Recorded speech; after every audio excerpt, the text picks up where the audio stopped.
Welcome back to World Traveler Cooking, where we cover interesting dishes and interesting cuisines from around the world. This time, Kladdkaka med chocolate. This is, I've probably butchered the word for chocolate in Swedish, but this is a chocolate sticky cake. If you're an American, imagine super gooey, chocolatey brownies. That's probably the best way to describe this. It's made in a little bit of a different way than you might be thinking, but this is a dish worth paying attention to, especially if you make brownies. You can use this to up your game a lot. And if you like Swedish food, well, this is a traditional Christmas dish from Sweden. Our ingredients are pretty simple. I have 200 grams, about a cup of flour, 60 grams, about a half a cup of, 200 grams of sugar rather, 60 grams, that's about half a cup of flour, with a quarter teaspoon of salt added. I have 2 eggs, 100 grams of butter, that's about 1 stick for you in America. I'm going to use 3 tablespoons of powdered cocoa, 2 teaspoons of vanilla sugar, and this is it. So let's go ahead and get started. First up, we're going to start melting our butter here on low heat, and we'll do this while we prepare the other ingredients. At this stage, you can grease and flour your springform mold, but I prefer to just use baking paper. So I've lined mine with baking paper. So to my 3 tablespoons of cocoa, I'm going to add 2 teaspoons of vanilla sugar. I suspect you could probably use like a quarter teaspoon of vanilla extract instead if you really wanted. And then the rest of my sugar and my flour and salt. And I'm going to vigorously mix these together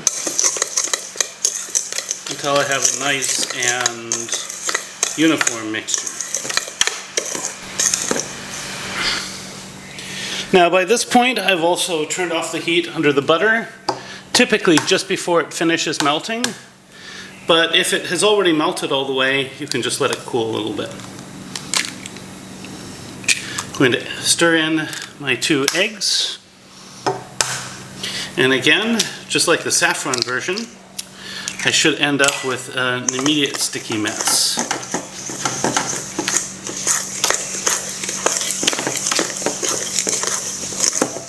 As the eggs absorb everything.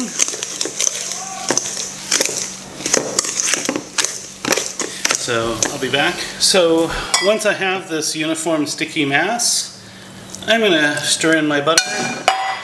Most of the recipes don't specify this, but I usually am going to start with a bit of butter, make sure it emulsifies well, then add the rest.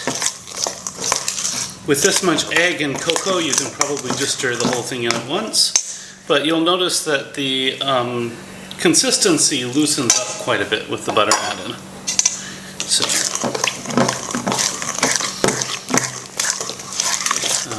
I'll be back once this is all done. So once all the butter is fully incorporated in, I'm going to pour this into the middle of the mold here and let it self-level. Then this will go into the oven at 200 Celsius, which I've preheated the oven since the beginning of this. So if you haven't preheated your oven, now's the time to do it. And then just wait for it to heat up. Anyway, this will go into the oven for about 15 minutes, and then we'll be back. Now, I only have a gas oven, so normally in Sweden you'd get a nice crust on top. You're not going to get that here because the heat's more moist. So this is puffed up quite a lot. I did cook it towards the maximum of what was suggested, so it may be a little less sticky. We will see. If you want it more sticky, then maybe cook it only 10 minutes instead of 15. And now for the taste test.